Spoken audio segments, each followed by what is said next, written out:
नमस्कार। हम लोग आज पढ़ना शुरू कर रहे हैं केशवदास की रामचंद्रिका और उसमें रावण अंगद संवाद।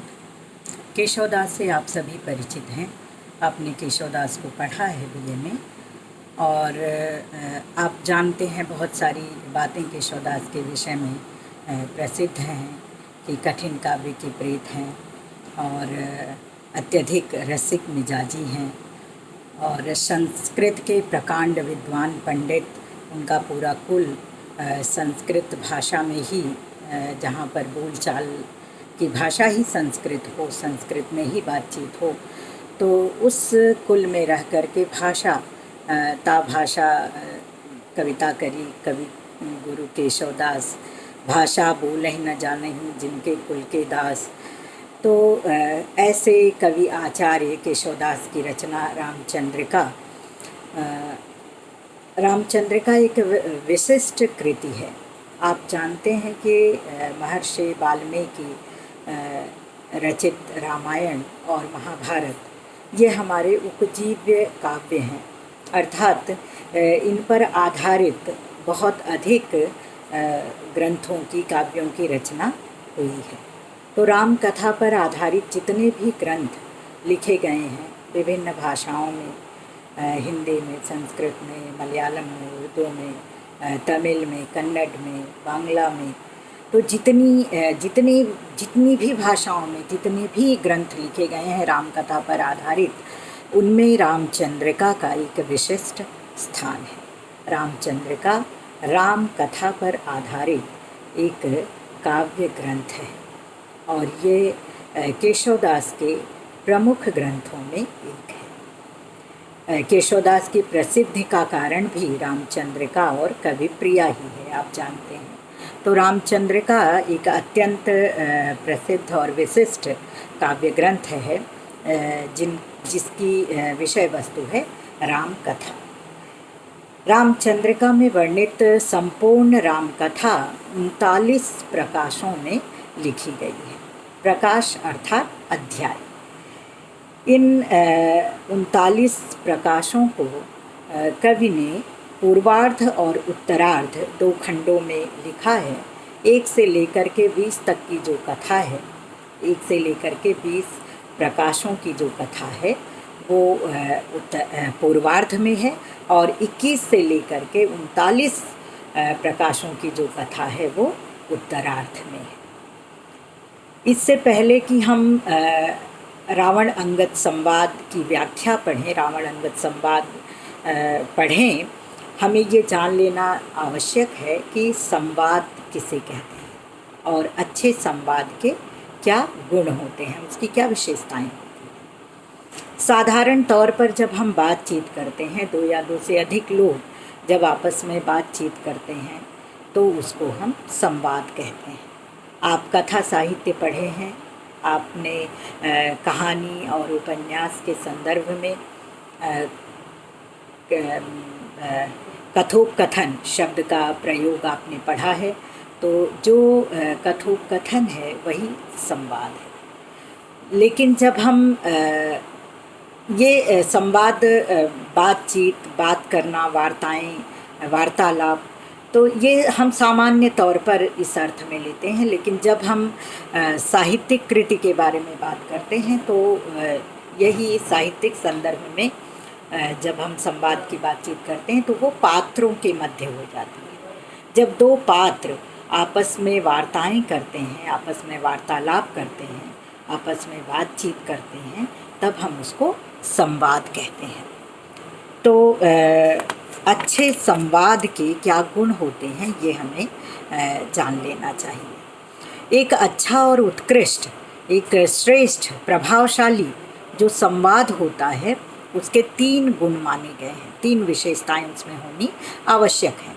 और जिस संवाद में ये तीनों गुण होते हैं, तीनों विशेषताएं होती हैं, हम उसे एक श्रेष्ठ संवाद की श्रेणी में रखते हैं। तो पहला गुण इसका जो माना गया है वो है संवाद काव्य की कथा वस्तु की अभिवृद्धि में सहायक होनी चाहिए। अर्थात जिस कथा को लेकर के काव्य ग्रंथ लिखा गया है उस कथा को अगर संवाद विकसित नहीं करते, उसमें अभिवृद्धि नहीं करते, उससे उसके विकास में सहायक नहीं होते, तो ऐसे संवाद अर्थहीन हो जाते हैं, वो निरर्थक हो जाते हैं, उनकी कोई सार्थकता नहीं होती। संवादों की सार्थकता तभी होती है जब वे कथा वस्तु की अभिवृद्धि में अर्थात कथा वस्तु के विकास में सहायक होते हैं, उसमें वो योगदान देते हैं। दूसरा इसका जो गुण है, दूसरी इसकी जो विशेषता है वो ये है कि संवाद काव्य में वर्णित पात्रों के चरित्र विकास में भी सहायता करते हैं। आप जानते हैं बेटा कि जब हम बात करते हैं तो हमारी बातचीत के मध्य से, हमारे बातचीत के माध्यम से हमारा व्यक्तित्व खुलता है, उद्घाटित होता है। ये बातचीत, वाणी, हमारा बोलना, हमारे संवाद, ये हमारे व्यक्तित्व की छोटी छोटी खिड़कियाँ होती हैं, दरवाजे होते हैं। इन्हीं से हमारा व्यक्तित्व झांकता है। कहते हैं ना कि जब मुंह खोलते हैं तो हम एक दूसरे को पहचानना शुरू करते हैं। मुंह खोलते ही आप किसी को जानना शुरू कर देते हो, जानने लगते हो। क्यों? क्योंकि मुंह खोलते ही हमारा व्यक्तित्व झांकने लगता है। ये मुंह जो है, वाणी जो है, ये हमारे व्यक्तित्व की खिड़की होती है, ये हमारे व्यक्तित्व के झरोखे होते हैं। आप कोयल और कौवे को कैसे पहचानते हो? उसकी वाणी से, उसके बोलने से ही।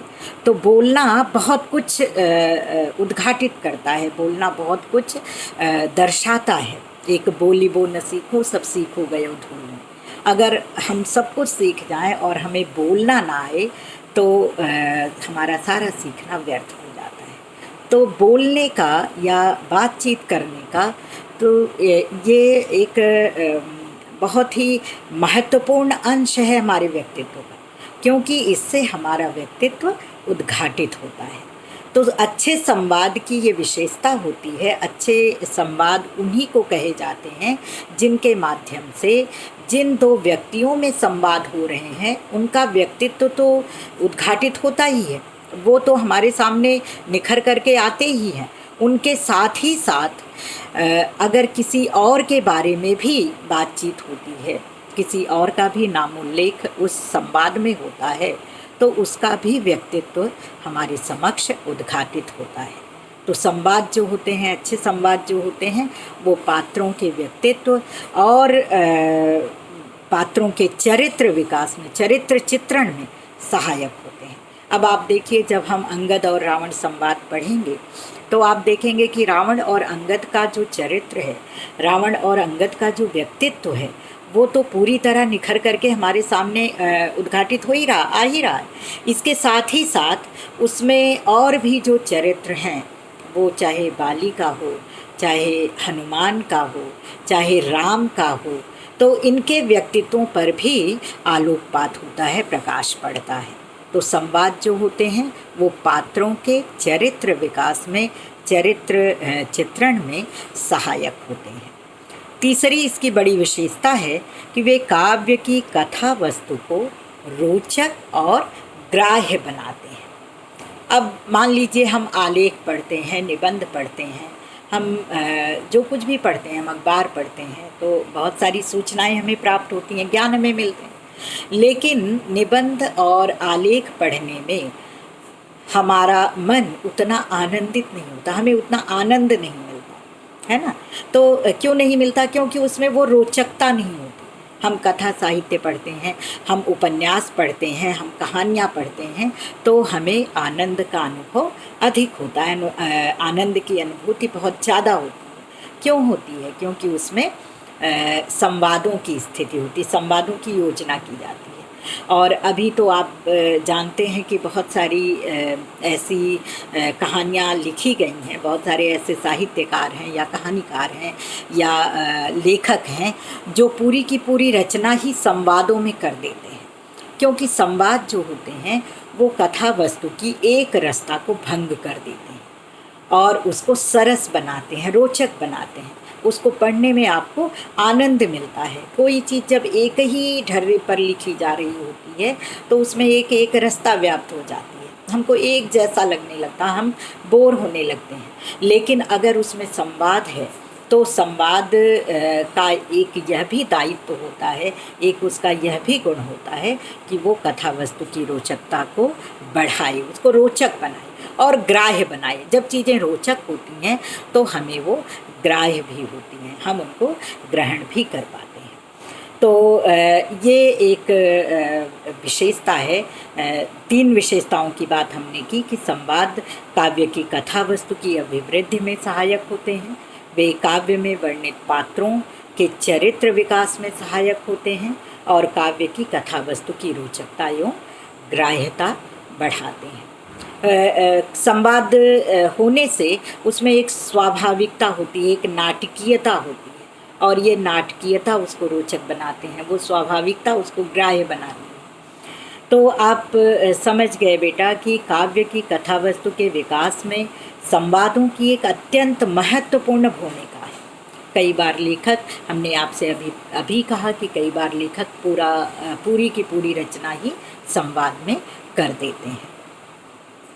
तो एक चीज़ और आपको जानना है कि जो संवाद होते हैं वे चरित्रों पर भी दूसरों के, हमने अभी देखा कि जो पात्र आपस में संवाद कर रहे हैं उनका तो चरित्र हमारे समक्ष खुलता ही खुलता है, इसके साथ ही साथ वे दूसरों के चरित्र पर भी प्रकाश डालते हैं। आप जैसे हमने अभी बताया आपको कि रावण अंगद में संवाद है, लेकिन हनुमान, राम इत्यादि के चरित्र पर भी प्रकाश पड़ रहे हैं।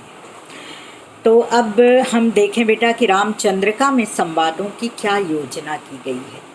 रामचंद्रिका में लगभग 9 संवाद हैं, 9 संवाद लिखे गए हैं, जिसमें संवाद 2 तरह के संवादों का प्रयोग किया गया है।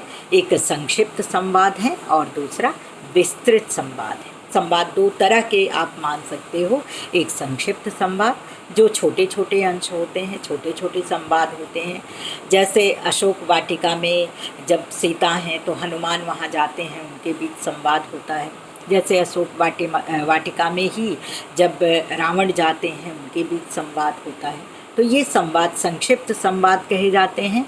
और कुछ विस्तृत संवाद होते हैं जिनकी भूमिका, जिनका महत्व उस काव्य ग्रंथ में बहुत अधिक होता है और वे एक दिशा निर्धारक होते हैं, दिशा निर्धारित करते हैं। ऐसे विस्तृत संवादों में रामचंद्रिका में जिन संवादों की योजना की गई है उनमें राम परशुराम संवाद और रावण अंगद संवाद अत्यंत महत्वपूर्ण है।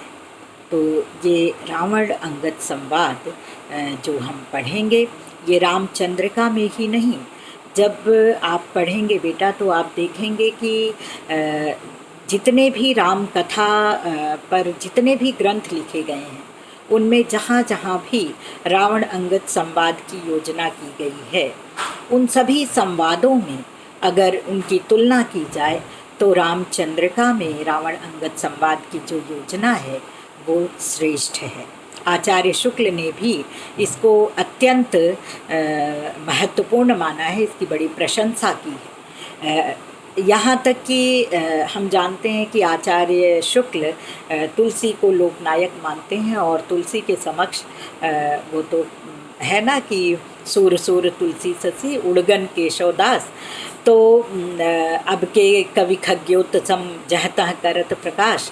तो ये तुलसीदास के रामचरित मानस में भी जब रावण अंगद संवाद की योजना की गई है और उसकी तुलना अगर हम रामचंद्रिका में रावण अंगद संवाद की योजना से करें तो यह जो संवाद की योजना है वो तुलसी के संवाद की योजना से भी श्रेष्ठ है, उससे भी अधिक शुक्ल ने इसकी, आचार्य शुक्ल ने इसकी भूरी भूरी प्रशंसा की है। तो रावण अंगद संवाद एक सफल और सार्थक संवाद है। अगले वीडियो में हम लोग रावण अंगद संवाद की व्याख्या पढ़ेंगे।